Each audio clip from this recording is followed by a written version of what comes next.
Hi folks, I'm Alan Watt, and this is Cutting Through the Matrix on the 14th of May, 2017.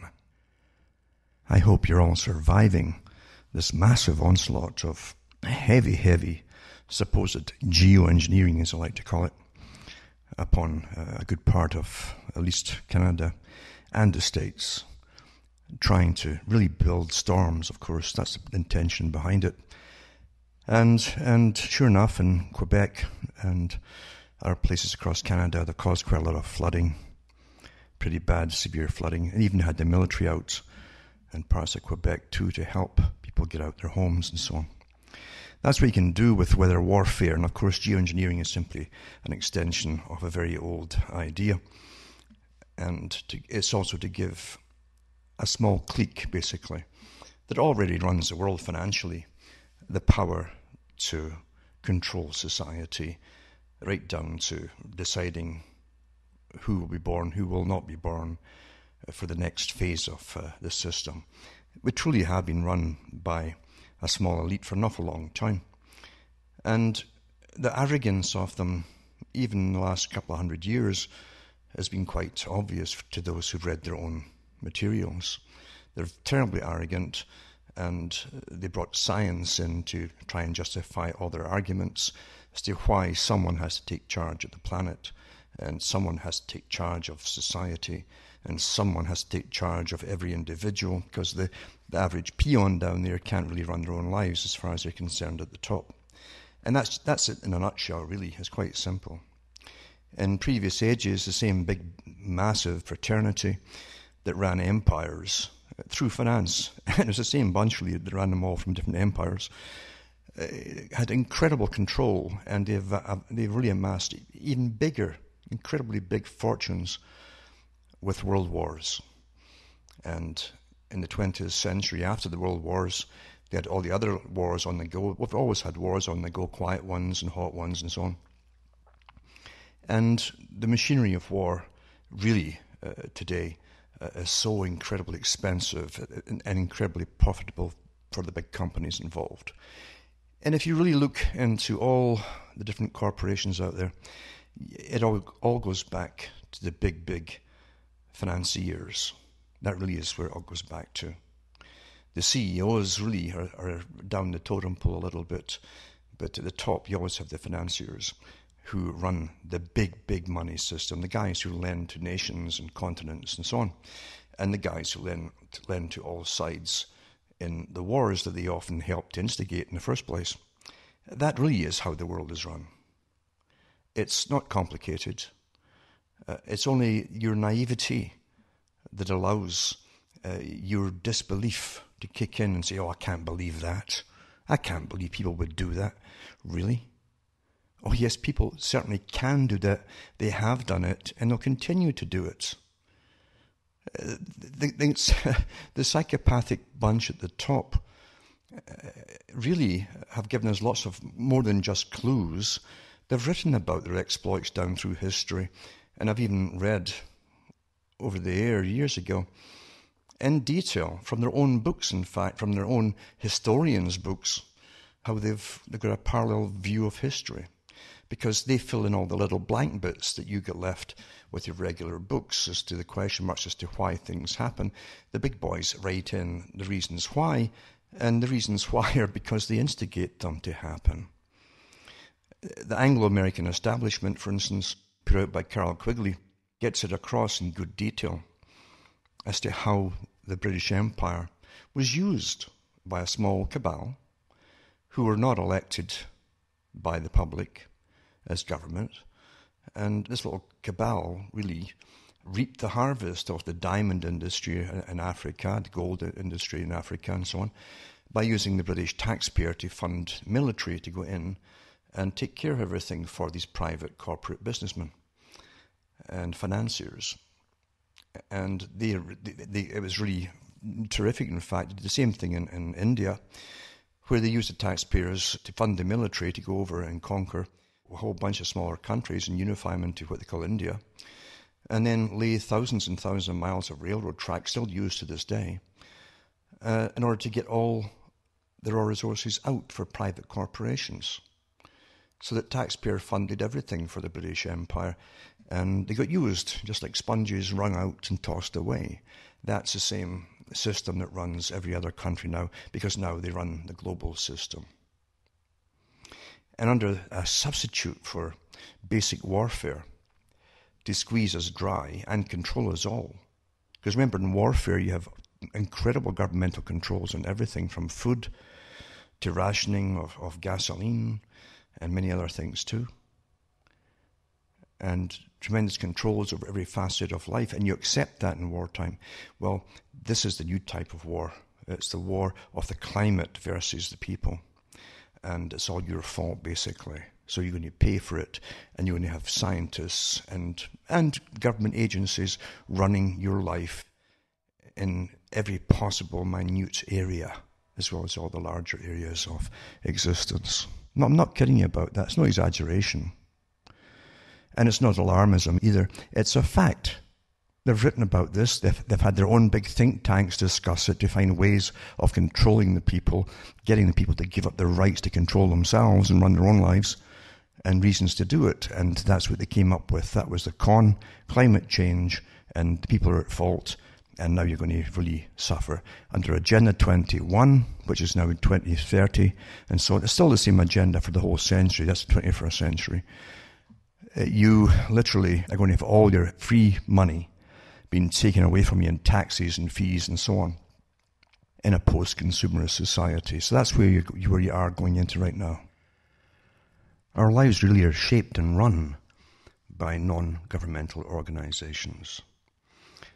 It's not new, as I've said before, that this has happened, but it is new to an extent that over the last 40-odd years or so, they've been growing in numbers, all these organizations, and they network together. They're really all branches of the same masters, you might say, at the very top. The masters tell them what to do, and they go off and do it. They lobby governments too, in order to make incredibly major changes in society.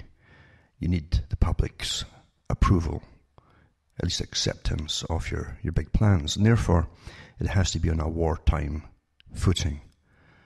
You don't have an actual war as such. It's a war of something else, but it's still a war. It's a war of nature versus humanity, or humanity versus nature. And that is why the experts will step in, the new field marshals, etc., to run our lives. It was planned a long time ago. It's so incredibly huge, all the different interlacing organizations. It's massive, and it's incredibly well funded, both with your tax money and private foundational money as well. The big philanthropists, as they call themselves, are on board with it, the Bill Gates and many, many other types too. And they believe they have the right to rule the world. It's an old battle, this idea of allowing those that believe that they are superior to everybody else intellectually. They've always believed they should have the right to rule the rest of the general public. And you've got to remember too that we live in an age of incredibly diverse, psychopathic institutions, I would say, because in so many of the sciences you'll find they're actually taught that they are superior to start with in those particular fields. And they also believe that eugenically they are superior. They get all of that drummed into them. They've already got a hankering for it. That's why they go into it to start with. But it gets drummed into them, and they come out believing they have the right to tell the rest what to do. And it really ticks them off, no end, that the public don't just obey and grovel and bow to them. It really, really does upset them. So when they get governmental approval, they're very, very happy, but they themselves must get funding again from the private quarters. And so once again, you have the big, big international lenders, the real money bags at the very, very top of the tree as always.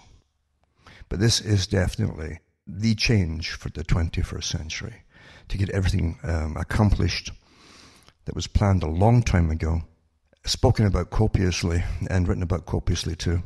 And there's still other meetings ongoing yet, to do with how to manage the general public and get them to do, actually how to get the public to give up all their rights and freedoms.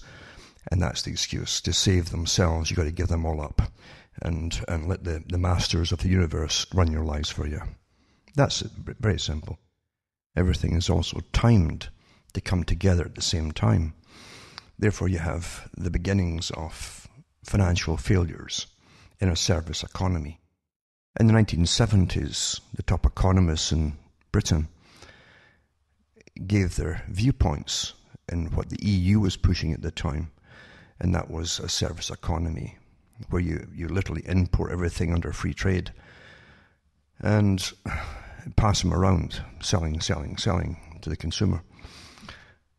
But eventually they said that you'd collapse. You couldn't just keep on going that way, because eventually you collapse. You have to manufacture things from the start, from raw products and raw materials all the way up to the real products, and then sell them to the retailers, etc., and then to the consumer.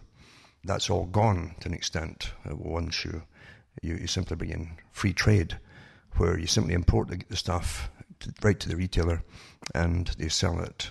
It's a whole bunch of steps where the government is losing out on tax money in so many different steps, from raw materials all the way up to the finished good. So therefore, it was understood back then that it's not meant to last. They knew that. Never think that people at the top simply make mistakes. It doesn't happen like that. There are so many big think tanks working at the top, always projecting into the future all the things that could possibly go wrong with any part of any of their plans. And they always make sure that they allow for all these things to happen. Most of them don't, but they're always in charge. They're not stupid. So therefore, don't think for a second that it's just happening because we're all this dumb and stupid and we can't help ourselves. We're helpless. They want you to think we're helpless, but everything that's happening today was made to happen that way. Free trade was made to happen. Free trade was brought to you from the Royal Institute for International Affairs, Council on Foreign Relations, same group. They were the ones who drafted up the free trade agreements for NAFTA. They actually were behind the arranging of the European Union, and also the Pacific Rim region too, which is also another bloc as well, trading bloc. They were looking at that long time ago, and they've never given up. It's ongoing. Private organization with its members in every area of power and every area of the media, because media is very important. You get your thoughts from the media. You even get your opinions from the media, whether you know it or not, because they'll guide you carefully to the conclusions they want you to have. Now, I've covered the bailouts we've had in the past for the big banks, where they plunder the general populace, and they get off with it too. And they get off with it because they must get off with it, because the big boys that run the world are not the people that you vote into power. That's why they get off with it. And then they set up the schemes to get bail-ins, where this time it's going to happen, or the next time it's going to happen, they'll simply take it from the savings and deposits in the banks, rather than have the taxpayer bail them out, supposedly. But in the same clauses, and in the same multitude of papers and pages and so on to do with bail-ins, they do have exclusions where they can also get government help to get them out of trouble as well, if there's not enough deposits there. Now, that tells the banks to go ahead as always and keep plundering and overpricing everything to get big returns back on all the interest and the money they loan out. So it's business as usual. And that's what we're going to touch on tonight as well, because Canada is on the brink. It's been on the brink for a long time, especially since we don't really produce much in Canada except raw materials for export. But we import an awful lot. Everything else we import, of course. And it came out about the downgrading of Canada's big banks. That's all the big ones, on concerns of an overheated housing market. Now, the housing market has been overpriced in Canada for years now. For years. And they've had the top people in government before who watch all this kind of thing come out every so often and warn them to bring it down to realistic prices for the prices of houses. But you run with massive monopolies as well for real estate agencies, etc. And they all want to get as much money as possible for themselves. So they jack up the prices of these stick houses that we all live in. But it says here, concern about Canada's heavily indebted households and hot housing market ratcheted higher Thursday after Moody's downgraded the ratings for Canada's major banks, sending shares of the lenders lower and weakening Canada's currency. Moody's says there are concerns about over-indebtedness. Now, it just means overpricing of housing and high housing prices that could leave lenders vulnerable to potential losses on assets. The reasons given will sound eerily familiar to an Australian audience. This is from an Australian paper, says analyst Mason Stevens. Moody's cited ballooning private sector debt and unchecked house appreciation as it trimmed the credit ratings for Canada's 6 largest banks. Now, it's also a con pulled by these so-called regulating agencies that are private organisations, like Moody's is private, and they're their own customers as well, which are awfully happy to have other banks downgraded because it's a scam. Everything to do with money is managed and it's a scam. That's how it's done. Everything that's really, it sounds official, is always a scam as well. The problem is, though, that banks will react to this and Canada's currency will be downgraded and interest rates will go higher. So anyway, they named the Bank of Montreal, Toronto Dominion, Bank of Nova Scotia, Canadian Imperial Bank of Commerce, National Bank of Canada and Royal Bank of Canada had their long-term debt and deposit ratings lowered one notch. The downgrade left Toronto Dominion with a long-term debt rating of AA2. The other 5 banks had their ratings lowered to A1, Mason Stevens said. So it's a negative outlook on all 6 banks. Continued growth in Canadian consumer debt and elevated housing prices leave consumers and Canadian banks more vulnerable to downside risk facing the Canadian economy than in the past, it says. The household debt to income ratio has risen to a record high of 167%, and house prices have more than doubled in the 2 biggest markets, Toronto and Vancouver, since 2009. The downgrade is expected to turn banks and investors more cautious about Canada's long housing boom and heady mortgage market, coming just weeks after Home Capital Group in Canada, Canada's biggest non-bank lender, faced a sharp withdrawal of deposits after a regulator said it made misleading statements to investors about its mortgage underwriting business. Now, it should be remembered that pretty well all the countries, the big countries, signed on to the World Bank's idea of bail-in. It's all signed into law, and so the next one will be just grabbing all your money in the bank, and that's it, basically. It would also help NAFTA deal as well, because NAFTA eventually wanted a unified Americas, similar to the EU. Therefore, it's easier, it's easy for the big boys to have 3 major systems of amalgamation, where you only have to deal with 3 super parliaments rather than have a whole bunch of separate countries to deal with. It's harder to persuade them all to go along with your agendas. If you have something like the EU, it's easier by getting the right gophers in who will take the right, the right pay, you might say, and get the nod and the wink and do what they're told. And it's easier to control that and get everything done with a whole bunch of nations involved than just having each one approached individually and then try and entice them to go along with it. It's much easier in politics for unscrupulous types of people to get what they want, because politicians are very, very prone to offers, put it that way. Compromises, that's another way of putting it too. Once they leave politics, they can get lots of money by signing books and things, a lot more money than the book signing should actually bring in, just like Obama's finding out now. But the same thing happened with Bill Clinton too.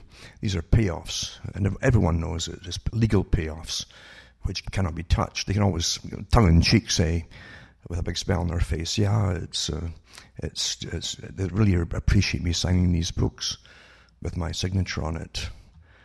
But of course, we all know why they're getting this kind of payoff. Same with little speeches they make, and they get about $1 million a time for spending 10 minutes reading a script that someone else wrote for them. It's all legal paybacks for doing what you're told. We all know this. We know this, don't we?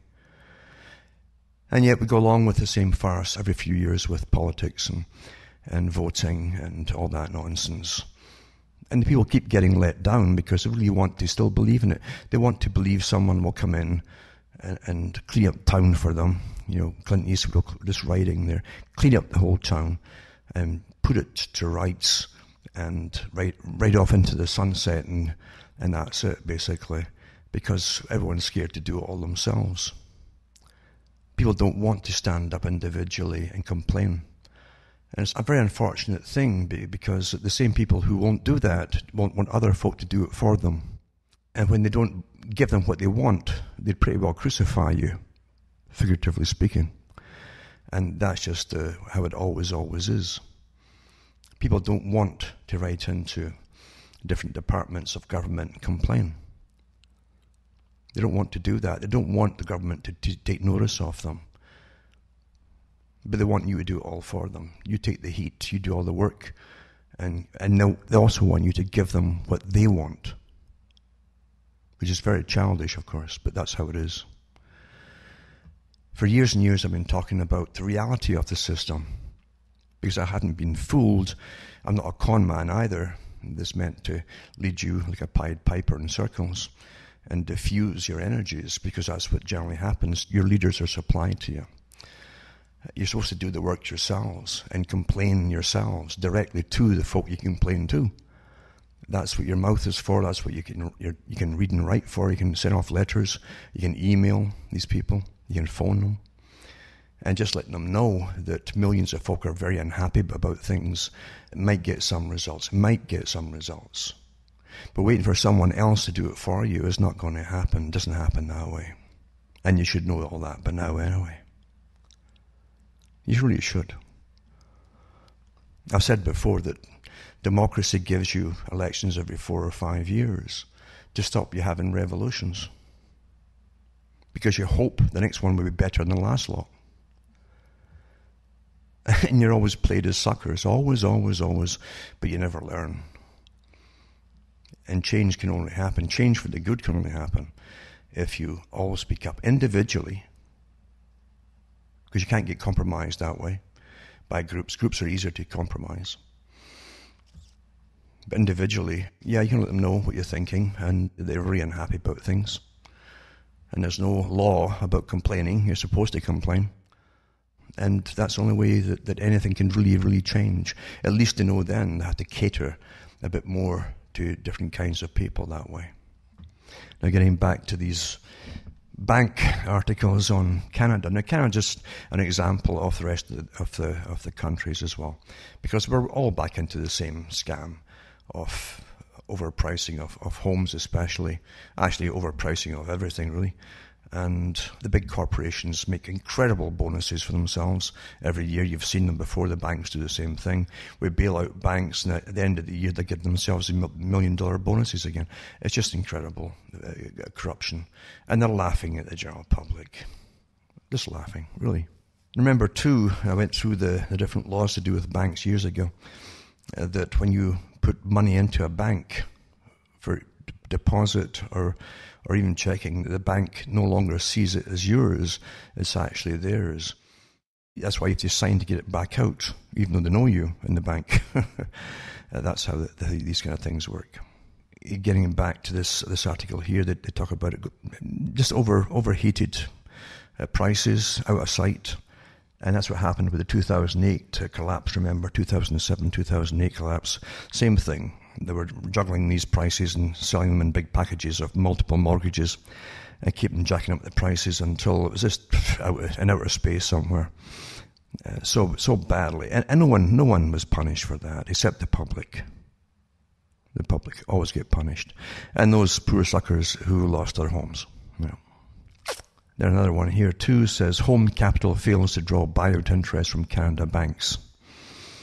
And Canadian banks and financing firms are so far showing little interest in buying Home Capital Group Inc.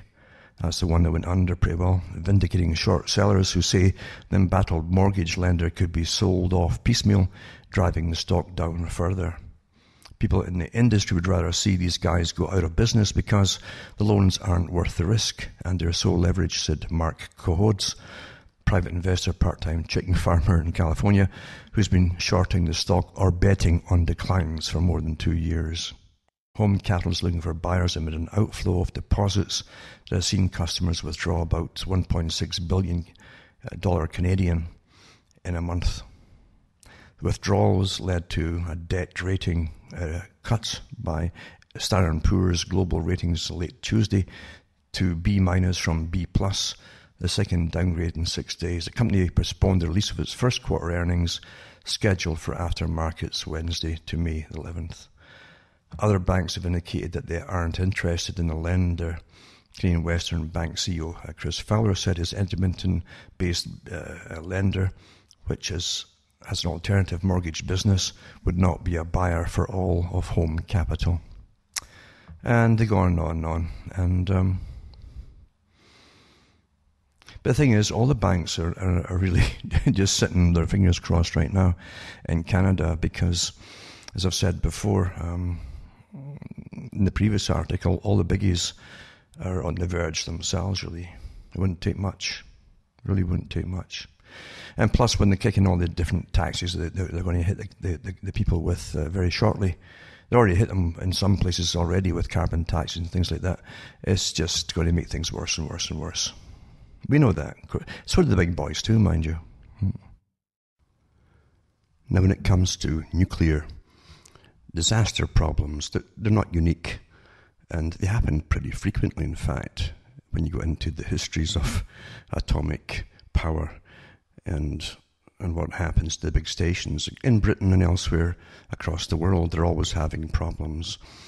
And I can remember in Canada too, where every so often one of the plants that use water from Lake Ontario pours water back into the Ontario, and water that's contaminated from whatever reason they have, superheating or whatever they call it generally, and they always play it down as no big deal. But radiation, of course, because it accumulates and it's got such a long lifespan, as it shortens your lifespan, it really is a very dangerous stuff, and there's no real safe level, as they're told. We know from the Fukushima problem, for instance, they're still ongoing, massively so, that radiation levels are so high all around the area and for a good distance beyond that really you'll never get rid of it. And remember, too, the different kinds of particles of atomic radiation. Sometimes you'll need a tiny little particle to cause cancer. It's rather nasty stuff indeed. We just don't know how to handle it. And that's why it's always been a mystery to a lot of people as to why it's always been pushed as a must-be for the world. There's nothing wrong with coal. We know coal, for instance, is to be a no-no under all the big monopoly powers that want their fuels to be used instead. And that's really what it is too, is to get governments to mandate what you will use for fuel as opposed to coal. And coal, with all the scrubbers that they had on the big stacks, really is a very, very clean way of heating, well, even getting turbines to work, electrical turbines, etc. Very, very good stuff. And we've got such really, it's got centuries of supplies left of coal. But that's not to be. Instead, we've got to use windmills, which are always breaking down, and it costs an awful lot of money to maintain. And again, it's big monopoly power. And the same monopolies, of course, really, I mean, let's be honest, they're always lobbying governments to get what they want. And there has to be big payoffs. We know there's payoffs at the top level. Of course, there's payoffs to get things done. Otherwise, you would have a lot of different forms of creating power, including, as I say, the coal with the modern scrubbers, they call them, in the stacks that take out all the carbon, etc. But it's not to be. You will see rationing down the road, because that's also part of the big plan to control everybody in the planet. And when you're rationed, it's like a wartime situation. That's why they want a wartime situation, to bring in all their emergency plans for rolling our lives into the next phase to suit the masters of the world. And gradually we'll just basically die off, and fewer folk breed, so eventually they'll get what they want. They always think long term. The Chinese are much better at that, because they do think in centuries ahead. Now, getting back to some of what they call stories they put out. We do know that there's been a nuclear spill, although they're trying to play it down in the US, another one. It's in Washington State, and it says, the energy chief pledges investigation into collapse. Well, that's a standard thing I always tell you anyway. It says, in May 9th, 2017, Washington State, this happened. A portion of an underground tunnel containing rail cars filled with radioactive waste collapsed at a sprawling storage facility in a remote area of Washington State. Now, what they did is just fill these things up years ago with the radioactive waste and buried all these rail cars, basically. They don't know what to do with this stuff. I mean, what do you do with something that's got half-lives of 500,000 years or longer, etc.? What do you do with it? So out of sight, out of mind, and the people on the surface go around chomping the grass as usual and playing themselves. And that's how it's done, until some terrible thing happens. And they have these all over the world. They just don't know what to do. I've mentioned before in talks how they literally dump containers into lakes in different countries, into the sea as well, off of Britain, for instance, into the Channel and elsewhere. And these things rust through. These containers just rust through eventually, and the stuff leaks into the water. It's as though those in charge of the power at the moment will leave all the problems to the next generation or whatever. They want profit now, and they don't want any cost, loss, basically. At one time, all businesses accepted, as I've mentioned before, that there's a cost to doing business, for materials or whatever it happens to be, blah, blah, blah. But today, all the big corporations want to maximize their profits by eliminating as much cost as possible. So this is what they do with this kind of fuel, etc. Anyway, it says here, this happened at Hanford Nuclear Reservation in Benton County, Tuesday, May 9th, 2017. It says a portion of an underground tunnel containing the cars filled with radioactive waste collapsed at a sprawling storage facility in a remote area of Washington State, forcing an evacuation of some workers at the site that made plutonium for nuclear weapons. This is a very old plant here, for decades after World War II. They show you the different pictures of it and so on, but they show you a 20-foot by 20-foot hole. It could be bigger now, we don't know, because they've put on a no-fly zone over the top of it, so no one can go over it and photograph it, at least for the public. This is in the roof of storage tunnel at the Hanford Nuclear Reservation near Richland, Washington, Tuesday, May 9th. An emergency was declared Tuesday after the partial collapse of the tunnel that contained the rail cars full of waste. And they show you different signs that put up, etc., etc., to try to play it down and so on, and try to tell you that there's no real radiation in the air. They think, although they moved lots of people out from the area in case the stuff was blowing in the wind, now that the stuff is uncovered. And then another one too, said about 3,000 workers in central Hanford initially were told to take shelter indoors, including about 1,000 workers at the vitrification plant construction site. This is that the DOE announced that Secretary Perry is aware of the incident and that there's no initial indication of any worker exposure. Well, they always say that. I mean, you just don't suddenly drop dead with it. That's how radiation works on you. It can take a while. This is meanwhile private pilots in the area have been told to avoid flying over Hanford, and they're working with the Federal Aviation Administration to put a formal air restriction in place until the FAA can confirm there's no danger. Well, this is happening all over the place, this kind of thing too. We don't know what to do with this waste, as they call it, waste. That's what happened too, as you well know, at Fukushima. They had big storage facilities of so-called spent rods. And there's also a system today where you can bring in so-called spent rods. They're not free of radiation. They're reduced, certainly, but they can be, in a sense, almost like a battery in a way, kind of getting recharged with its full strength again and put back to different plants. I can remember years ago in Britain, because Britain's always been so broke since probably World War I onwards. Then World War II kicked them and they did them in altogether with the debt they had to pay.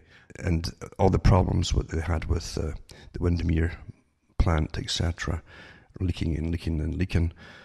And eventually, I think it was Margaret Thatcher, when she was in, she started to allow Britain to so-called bring in these spent rods from other countries, and they would recharge them to an extent and then send them back again, because Britain need the money. It's, well, what can you say? You can talk about this kind of stuff for hours and hours and hours. There's no point to it. But as I say, we're living in a stage of keep the public in complete ignorance. That is what we're supposed to be in. And the first thing in any big disaster, or even small disaster, is to lie to the public, play it down, and never tell them the truth. Don't spook the cattle when they're grazing in the fields. That's literally it across the whole planet. The whole planet. We know that. And that happened too with the Ukrainian disaster years ago, when the graphite reactor there went into meltdown. And the government in Russia at the time, the Soviet system, lied and lied and lied, and even had parades, the people in local towns on their parade days out in force, and rather than get them far away from the area as possible, they're trying to play it all down, and that's what they do. So never believe governments when it comes to something serious. Their first duty is to lie to you. Mind you, the first duty, even when there's no disaster happening, is to lie to you with everything else as well. That's what they use public relations companies to put things across in an acceptable, calm manner to the public that doesn't frighten them. If they wanted to take away 3/4 of your wage in taxes, they'd find a PR company that could put it across in such a way that you wouldn't be quite sure what was happening. And you'd actually feel pretty good about it by the time they're finished with you. That's how good they are. But we're never told the truth really about anything. And that's why you're supposed to think for yourself. You have to think for yourself and everything. And people will tell me people will often write to me and say, well, what do we do about this? What do we do about that? And it's not so much what do we do, it's what will you do? That's what you got your brain for. If you go into a wee situation, someone's going to be running your life, probably from the government, an agent or something. There's stacks and stacks of agents out there running all kinds of sides of everything. For every side there is, there's agents involved. They have full-time staff doing that kind of thing and special courses for them in the agencies to do that. They did that in Britain before I was born. You couldn't join a poetry club without some agent coming in and getting to know you all without you knowing who they were. That's just how it is. Long before the internet, and back into the 1800s, the city of London alone had over 5,000 spies, full-time spies, working for the British government. They just went round bars and tea shops and so on, listening to chatter about wherever they went. That's how you keep control over everything. That's what power is. And you've got to admit to yourself, too, that power itself is a very delicate thing. You always can point out the evils of any particular power that's in at any particular time in any particular country.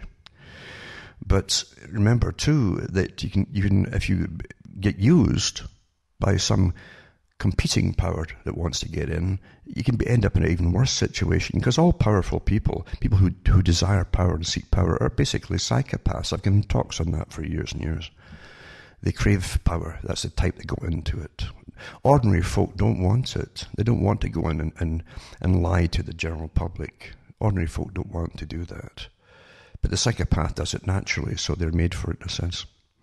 There's even many talks about, are the natural leaders of the world psychopaths? And it does make you wonder, doesn't it? Because the history of the world, the real history of the world, when we take off all the fluffy bits, that's been covering it for an awful long time, it's pretty well been a horror show, really, where elites have always used the masses for their own aggrandizement at the top. The level of living for those at the top structure, the pyramid structure, around royalty, for instance, and then into the governments that we have today, the ones around them are living it like kings and queens did, actually more, in a better standard of living than they did even 200 or 300 years ago. It's astonishing to when you really realize the level of luxury that so many folk live in today, for doing very little, in fact. Very, very little. So it doesn't surprise me we're always run by the evil people. But you take most of Europe, and Britain especially perhaps, right into the 1800s, the politicians that they had in Britain, early politicians, really were often put in by corporations of the day. And other ones were elected by supposedly the people, but they'd be representing the big manufacturers, really, that saw themselves as a separate group from the people who worked all the cotton shuttles or whatever else it happened to be. That's just how it was. And they took bribes galore. It was well documented. Everybody took bribes from the big corporations, and it was like a business. Becoming a politician was like joining another branch of business, where you simply looked for the best bid or bribe to push forward some lobbyist for a big corporation of the day. The general population really were living at pauper status, even though they did all the work. And the same with the farmers too. Most farmers scraped by up until the 20th century. And in the 20th century, they had nothing but wars, where government stepped in again and took most of their produce from them. World War I, people don't realize, had rationing for the British folk, for instance. They went from World War I into the Great Depression, because Britain owed so much money to the bankers because of World War I. They were in a depression before the crashes elsewhere. So they had World War I and rationing for food, etc., into the depression, into World War II. And World War II, the rationing didn't stop till the early and mid-50s, 1950s. So literally, you had people on almost starvation level diets, and very poor diets at that. That's why so many folk were small. And their children ended up getting a bit bigger. And then the next generation, a bit bigger still. But even at that, when you've gone through tremendous deprivation for 2 or 3 generations, changes happen in the offspring from the first and second and third generation. And that's why there are so many cancers and different things and problems today. That's one of the reasons, I should say. But that's how the people were treated. For what? For what? And then once they had World War II through, they started bringing in people from all over the world into Britain to make it international. So they'd fought wars, supposedly, to keep their country and their culture, and then they were supposed to give it all away. And that's what's happened to the present day. It's gone. Britain is finished. It's gone. And they teach them in school how bad the old system was, and how bad all the people were, etc., etc., etc., and how good the new system is. It's really astonishing. You never get truth out of anything, even when it's happening. Even when you think you're fighting for your lives, as you do in world wars, and threatened with invasion, the masters of the world already have their plans of how they're going to use this for a different purpose altogether, as you're all spilling your blood to try and save everything. You're used and you're used and you're used over and over again. That will never stop, because psychopaths, especially the intelligent psychopaths, scheme way in advance. These are the guys who are the top CEOs of corporations and so on, always scheming, always scheming, always scheming. And that's the truth of the matter. And that's why you'll never have peace. And that's why you'll never get any further ahead, because they'll still plan to have their bank crashes every so often as they're planning again. In fact, what they generally do is like FDR's time. What they generally do is they halve the value of the currency when they have the crash and bring in supposedly the new system. Sometimes they bring in a new type of currency under a different name, but it's worth generally half the value of the old currency. And so you've lost. And that's why only the psychopathic cliques always get richer and richer as you get poorer and poorer and poorer. And a lot of what I'm talking about is taught. It's actually taught in some universities of how to do it all. Just like they teach them how to maximize their profits, as I've said before, and pay nothing or hardly anything for cost. That's why their masters created free trade and put all of the factories over to China, where they had really cheap labor. Come on. And they never lowered the prices for the produce. No, they keep jacking them up. So the incredible profits. And if you think that any president in the US or anybody else is going to bring all the business back home, you got another thing coming. Because even if he really meant it, the corporations are not going to go back to paying out decent wages in America or Canada or anywhere else for that matter. It's not going to happen. But I say they teach this kind of stuff at university courses for business and how to maximize profits, and they teach it also in economics, etc., where the ones who are smart, supposedly, who can laugh at all the people who are not so smart and actually use them. And that really is what business is about, to that high level. It's using people. And mind you, too, when you've trained the public to be docile, when you've trained them that everything's fine, when you've trained them that they can entertain themselves forever for pennies, really, in this day and age, and so on and so on, then the people really won't take much notice on the big things that are happening around them. And that's done by design. That's done by design. If they can keep you entertained and distracted, then you'll put up with an awful lot of nonsense right to the bitter end, if it needs be.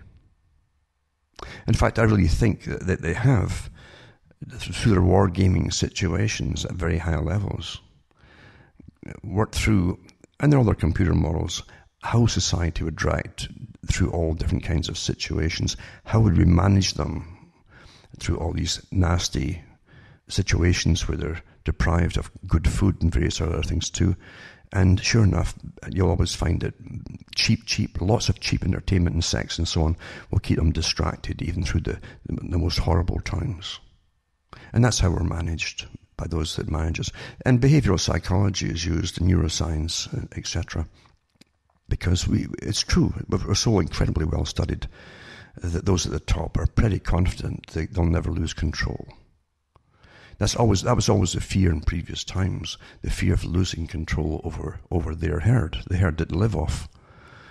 And it doesn't matter if it's communist or capitalist, it's all the same people at the top running it.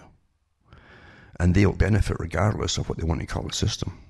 But they've always had that fear of losing the herd through unforeseen circumstances. So they're always playing these war games on various other things.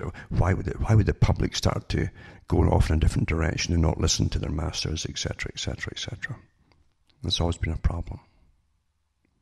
It was a problem in Francis Bacon's day, where he and many others, even when you read Machiavelli was the same thing. They wrote basically a resume to kings and queens of how to manage the people. And they all say the same thing: never tell the people the truth. Always be devious and tell the people lies. Tell the people lies even when there's no need to tell them lies, etc., etc. And it's quite something. Today it's called neuroscience, psychology, behavioral psychology, and administrative psychology. Same thing. But really, we're pretty well managed today, very well in fact, because, as I say, there's never been a time where there's so many distractions for people. And that's all it is distractions through the internet and through various other means as well, to keep them occupied and stop them from going off in a different direction. A lot of work goes into keeping the system fairly stable, even though we're being plundered all the time and abused all the time. It's still kept fairly stable. And today with the internet, actually, and with real-time monitoring of all the chats and the tweets of the little birds and so on. And little birds that tweet are no harm to anybody, as you well know. That's why they call it tweeting.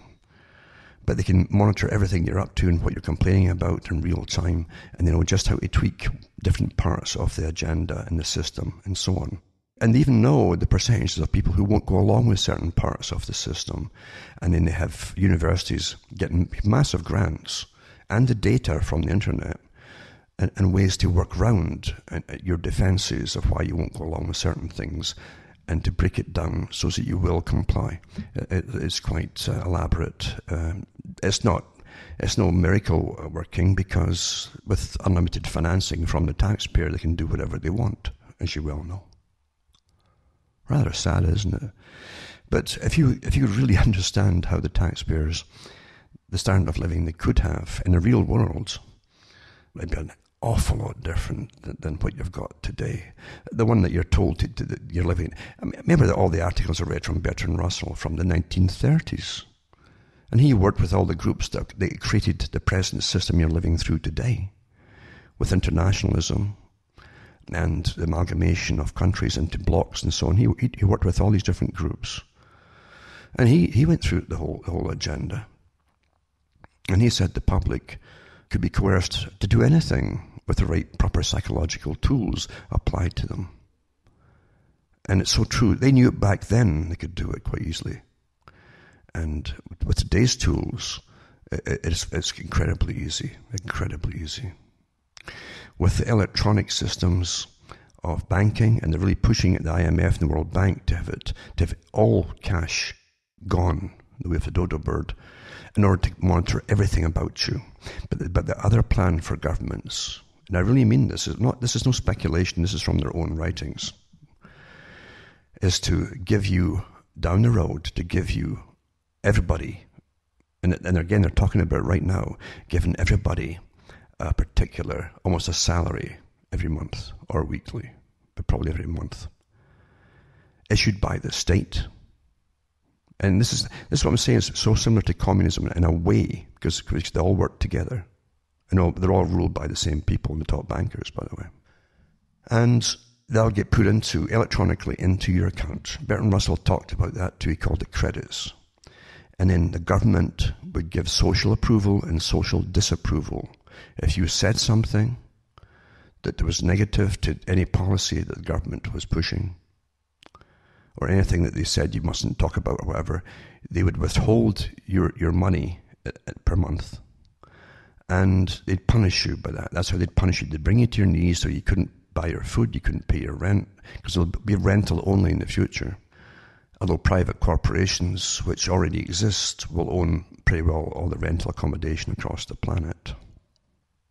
But you'll have to comply and be good, and say all the politically correct things. You have to police your own mind. That's called self-policing according to the UN, or they'll punish you by withholding. So you understand, that's another reason why they want to get rid of cash. So they can punish you, direct you. Most folk, mind you, will go along with the agenda. Doesn't matter what the agenda is, they'll go along with it, because they've been trained to be naive, they've been trained to be trusting, and they've been trained to be ignorant of how power works over populations. So they're trusting. How many times have you heard that said, oh, they'd never do that to us. Oh, no one would ever do that. Or somebody would stop them. Now, right now, as I've said, I've read the articles like last week where governments had been talking about, by their think tanks, that again, you don't vote these think tanks in from these private institutions and so on, the ones that somehow graft themselves on and advise governments. But these think tanks talked about the cashless society and how they would manage society from the governmental level and give a lot of people basically a wage, because we can't all work, they claim, because of machinery and robotics taking over their jobs, etc. But what they really mean is that they're not going to get rid of free trade where everything's made in China. They're not going to bring the plants back to your countries, etc., etc. Because machines can't do everything. And who says they have to in the first place, except to maximize the profit? Well, how can you maximize the profit and maximize the profit if no one can afford to buy anything? Or more and more folk are unemployed? Well, again, the government's going to give them all a wages for existing. But once they give them a wage, then you're under the power of the government as to how you're going to live, what standard of living you're going to have, and they're going to direct your life with all kinds of workers and new kinds of social workers, etc. And then they'll give you little tidbits to give you, oh, here, take this little thing here. If you take this free vasectomy, you'll get extra money with your welfare. Although I have a new nice name for welfare, your payment this next month. So just take that little snip there and be good, and we'll give you extra money because you're helping to reduce the population by not breeding. All this stuff was discussed before, I was born. And now it's been all put out into the open again. Yep, all been put out again. In the 1960s, the Royal Institute for International Affairs, Council on Foreign Relations, met in London, and they laid out the plan for the whole world. And in that plan, they had that. They said, and all the papers, if you look up the old papers, you'll see it. the future was going to be utopia. They always sell you utopias as they bring you hell. But it was going to be utopia. And they had pictures and drawings of people walking around in togas. And there was so much leisure time that very few folk would have to work. And the ones that did would do it as an honour and a privilege. It was back in the 1960s by this private institution that runs the world on behalf of the people at the top that run it all through cash and money, who own everything. That's the real world we live in. But they could never have gotten away with it if they didn't run all the school systems, brainwash you, and teach you not to think for yourself. That's what school does. I came out of school, and for a while I could recite all the different battles and who did it, and it was all like some foreign language to me, really, because it meant nothing to me. It meant nothing to most people. Because it never told you any truths about a British Empire. What on earth was a British Empire? Why did it exist in the first? Why was it over the world? How come the people across Britain didn't benefit from this British Empire, but a clique in London did? Never explained. Another thing, too, is to remember is there's no real free speech. Money is power, and those who own it all have the power. He who hath the gold maketh the rules. That was an old Broadman saying, I think it was. And you'll find that even in comedy and satire, the big boys don't have any sense of humour anymore. At one time, the court jester could make a comment about something the king was doing at the time, and he would do it in a clever, witty way, in such a way that everybody would laugh, hopefully the king too, and that way the jester kept his head attached to his body.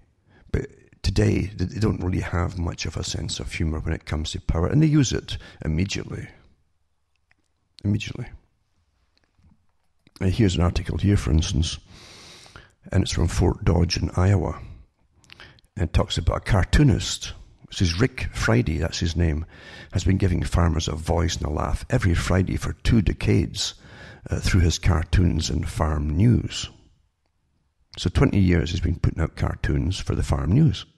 He announced on Sunday that his job was over after 21 years in a Facebook post that he's had, it's gone viral. It says, again, I fall hard in the best interest of large corporations.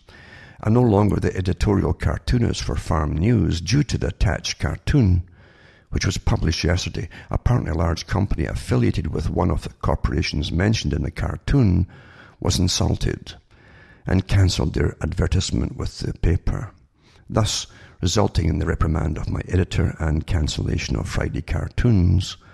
After 21 years of service and over 1,090 published cartoons to over 24,000 households per week in 33 counties of Iowa. He said, I did my research and only submitted the facts in my cartoon. And it goes on and tells you what happens. And he said in the cartoon, and I'll put these links up tonight, but it says, the first says, I wish there was more profit in farming. This is the farmers talking to each other. The second farmer answers and says, there is, in the year 2015, the CEOs of Monsanto, DuPont, Pioneer and John Deere combined made more money than 2,129 Iowa farmers. And that's it. That's what got them fired, basically. Because the big corporations don't have humour. They're purely business, profit, and lobbying government to make sure they can use their stuff on the fields, etc., that we end up eating with our vegetables. And that's how business really works.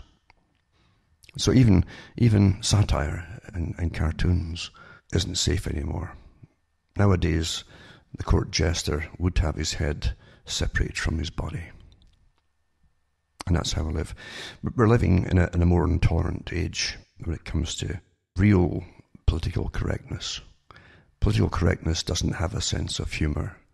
It demands you behave. It demands, and actually eventually, just like in 1984, that'll demand that you will see what your boss wants you to see. And you will think. You really will think. You won't just emulate it. You'll think what your boss tells you to think, and you better believe it all.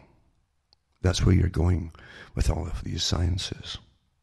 Well, for myself, Alan Watt from Ontario, Canada, where it's heavily sprayed and been trying to build up storms and get a real big one going so they can get national emergencies everywhere. It's good night, and may your God or your gods go with you.